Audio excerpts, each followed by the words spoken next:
Here's a story from Grandpa for my three favorite little girls, Emma, Ayla, and Audrey. I've loved before that I love Dr. Seuss.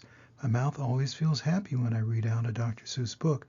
So imagine my surprise when I found a book from Dr. Seuss that I had never ever heard of before.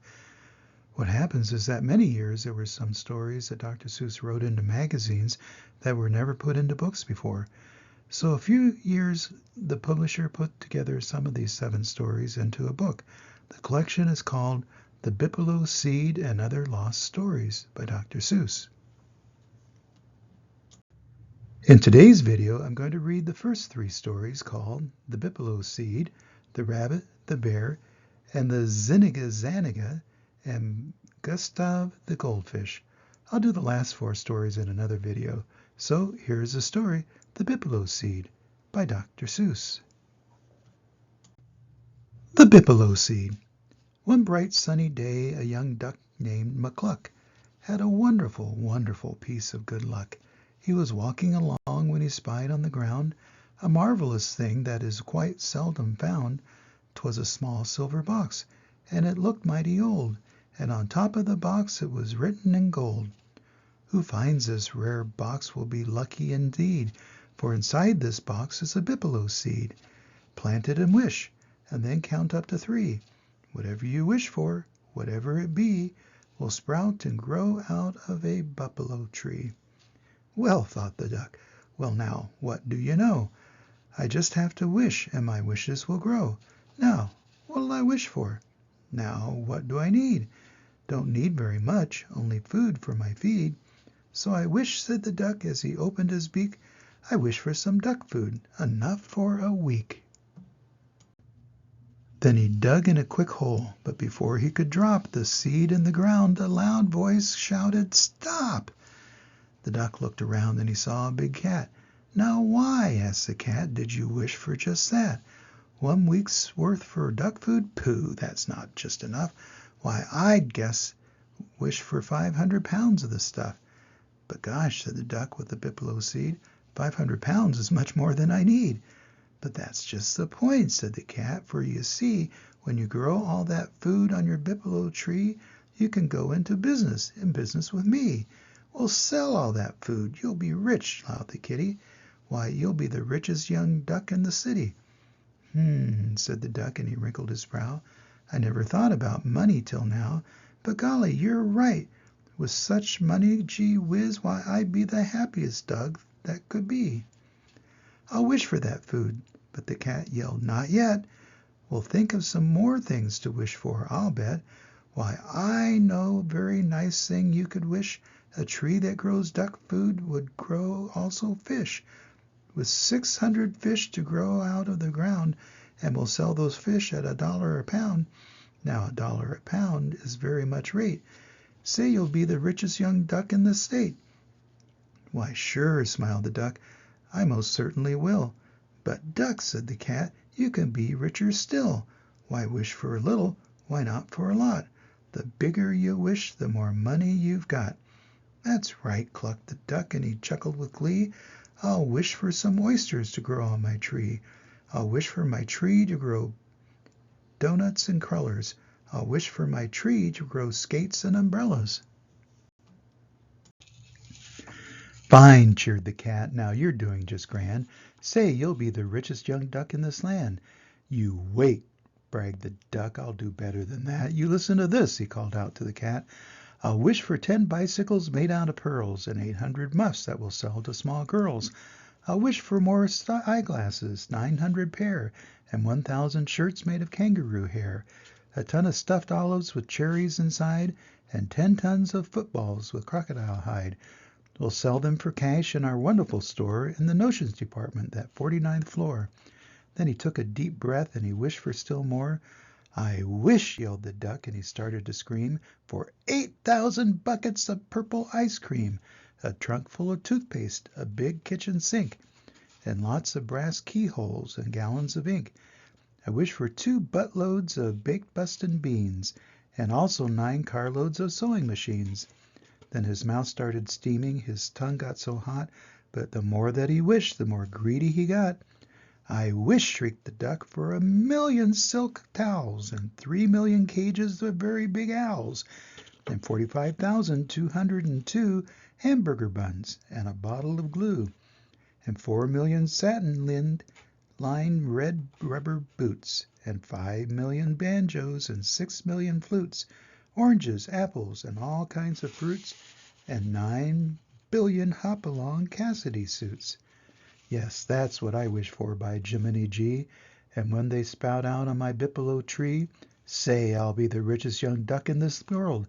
And he got so excited he whirled and he twirled, and that duck got so dizzy and crazy with greed that he waved both his arms, and the Bipolo Seed slipped out of his fist and flew out in the sky, and it landed kerplunk in a river benigh. Then it sank in the river and drifted away, and that cat and that duck all the rest of that day dived deep in the river, but never did see a trace of that seed of the Bippolo tree. And the chances are good that this greedy pair never will find such a wonderful seed again, ever. But if they should find one, that cat and that duck won't wish for so much, and they'll have better luck. Here's story number 2, The Rabbit, the Bear, and the Zaniga. Once upon a time, way down south, lived a very big bear with a very big mouth, and very big teeth in his very big jaws, and very big claws in his very big paws. And this very big bear, who was hunting for meat, one day spied a rabbit who looked good to eat. Aha, thought the bear, he looked tender all right. Oh boy, I'll have rabbit for supper tonight. So on his big feet he crept up to the rabbit. He crouched very low and leaned forward to grab it. But just as his jaws were about ready to grab it, the rabbit looked up and he saw the bear's face. Oh, gulped the rabbit, I'm in a bad place. I cannot escape, and I see with a glance that it's no good to fight, 'cause I haven't a chance. For I am a rabbit with very small jaws, and very small claws, and my very small paws. Alas, thought the rabbit, this moment's my last, unless I think terribly, terribly fast. I've got to be smart, got to think of some trick, and that little old rabbit he thought mighty quick. Then, just as the tooth of the bear touched his head, the rabbit jumped up and he suddenly said, 1, 2, 3, 4, 5, 6, 7, 8, 9. 9? Only 9? That's a very bad sign. Poor bear, sighed the rabbit, then counted again, and this time he shouted them 1 up to 10. Huh? The bear grunted, he stared and he stopped. He looked mightily puzzled. His jaw sort of dropped. Now, what are you counting there? What did you see? Do you mean to say something's the matter with me? Well, said the rabbit, from down where he stood, I sure hate to tell you, it isn't too good. I was counting the eyelashes round your 2 eyes, your left eye, your right eye, and to my surprise, they weren't the same number. Almost, but not quite. You've 10 on your left eye, but 9 on your right. I'm sorry, so sorry, but sir, it is true. Poor bear, this is dreadful. 1 eyelash too few. The bear looked upset. He looked frightfully sad. Good gracious, he gasped, is that really so bad? Well, said the rabbit, I've counted the hairs that grow on the eyelids of hundreds of bears, and I always have noticed, in adding up theirs, that they always come out to an even amount. But yours, Mr. Bear, with an uneven count, and I guess that's the reason, the rabbit then said, for the lopsided way that you're holding your head. It's twisted, it's sagging because of the weight of your uneven lashes. You can't hold it straight. My head, groaned the bear with an unhappy roar. Why, I never knew it was crooked before. But now that you say so, it does feel quite funny. I'll bet that it hurts you a lot, said the bunny. I'll bet that it hurts you right down to your tail. My, Mr. Bear, you look horribly pale. Say, what does your throat feel? A little bit prickly? It does, moaned the bear, and my stomach feels tickly. Poor me, said the bear, I feel all over sickly. Tick, tick, said the rabbit, it's just as I reckoned. Your ailment is getting much worse by the second. Your tongue, Mr. Bear, does it taste a bit fuzzy? Your brain, Mr. Bear, does it feel you a bit wuzzy?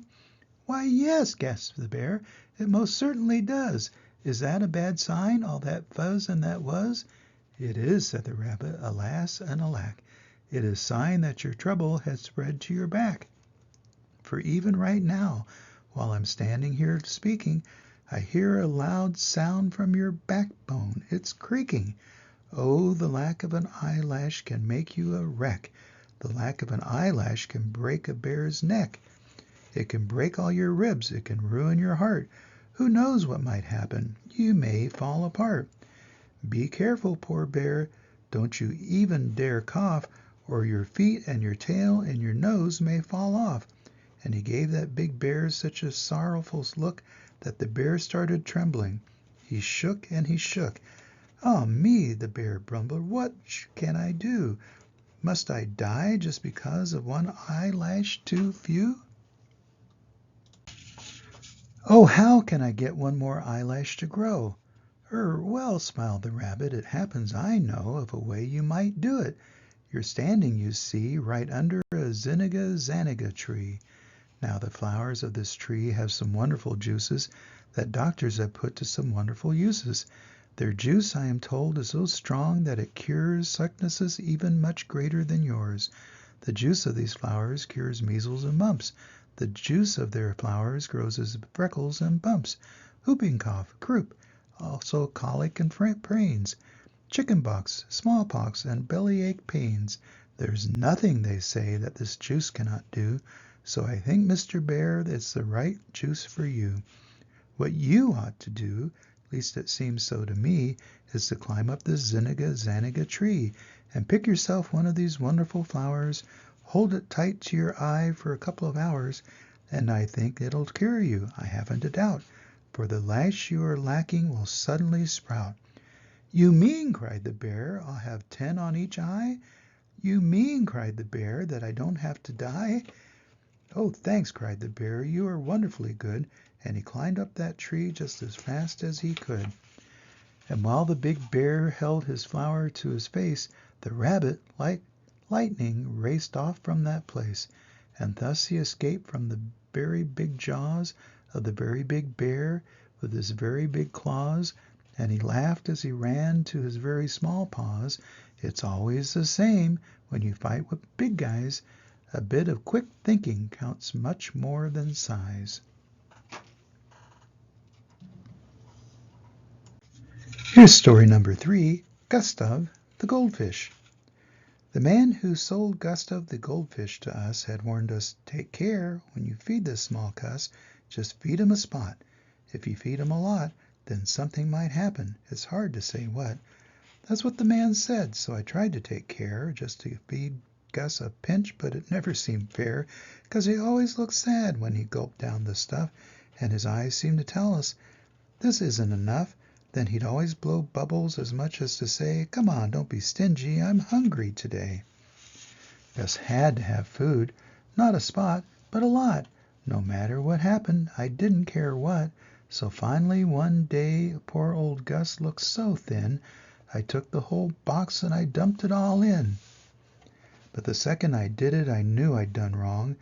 The fish food, I guess, must be terribly strong. The second Gus ate it, he grew twice as long. He grew twice as thick, and he grew twice as wide. Too big for his fishbowl, his tail was outside. He was bursting the glass, he was big as a trout. I grabbed for the rose bowl, I yanked the rose out. My mother's best bowl, but I spilled Gustav in it. But what was the use, 'cause the very next minute Gustav was bigger and as big as a shad, and he looked through the glass and he looked mighty mad, and he splashed and he thrashed and he burped and he blew, as much as to tell me, "I blame this on you. This is your fault, 'cause you fed me a lot. Get me out of here quick. Get me out of this spot." To the back of the house, to the kitchen I ran. I needed more water. I filled up the pan. I poured Gustav in it as fast as I could, but he kept right on growing. It did him no good. I poured him from pot into pot after pot, but the faster I poured him, the bigger he got. The more I ran out of pots, but poor Gustav still grew. Oh, it's awful what one box of fish food can do.